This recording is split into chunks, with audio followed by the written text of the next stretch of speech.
देखिए, सबसे पहले तो मैं माननीय प्रधानमंत्री श्री नरेंद्र मोदी जी को इस बात के लिए बधाई देता हूं कि जिस जम्मू कश्मीर में कभी राष्ट्रीय ध्वज तिरंगा फहराने को लेकर के सुरक्षा के ऐसे घेरे में जाना पड़ता था लाल चौक तक, तब तिरंगा वहां फहराया जाता था और आतंकवादी हमले करते थे।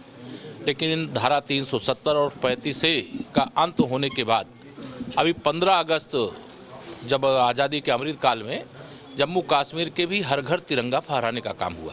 जहाँ तक श्री राहुल गांधी जी की बात आप कर रहे हैं, उनकी भारत जोड़ो यात्रा से अच्छा था कि अगर वो भारत को समझो यात्रा करते तो समझ में आता। राष्ट्रीय ध्वज का सम्मान करना नहीं जानते, राष्ट्रीय ध्वज को फहराना कैसे है, कैसे उसका मान और सम्मान रखना है या नहीं जानते। उनको व्याकुलता है कि जल्दी से जल्दी हम कैसे देश के प्रधानमंत्री की कुर्सी तक पहुंच जाएं, लेकिन उनके भाग्य में प्रधानमंत्री की कुर्सी तक पहुंचना नहीं लिखा है। इसके लिए उनको माफ़ी मांगना चाहिए। और अब राष्ट्रीय ध्वज तिरंगा फहराने के लिए हिंदुस्तान की सीमा से लेकर के एक सीमा से लेकर के दूसरी सीमा तक कहीं कोई समस्या नहीं है।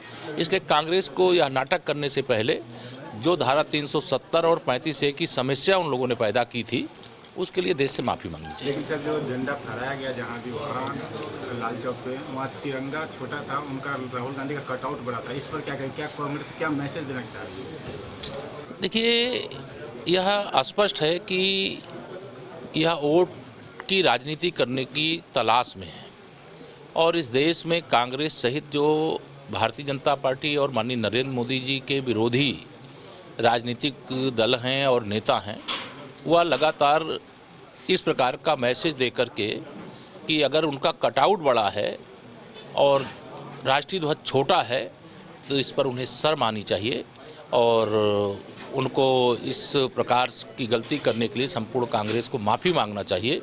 यह राष्ट्रीय ध्वज तिरंगा का सम्मान नहीं है। सर, एक प्रश्न है, ये शालिग्राम आ रहा है, रामलला की मूर्ति बनी नेपाल से, जब भारत में प्रवेश करेगा, क्या कहना चाहेंगे? देखिए, मैं क्या इस देश का एक एक राम भक्त, और मुझे यह प्रसन्नता है कि मैं सीता मैया की उस भूमि पर खड़ा हूँ, उस मिथिला में खड़ा हूँ जहाँ पर आने का सौभाग्य मुझे आज भारतीय जनता पार्टी की प्रदेश कार्य समिति के कारण से मिला है।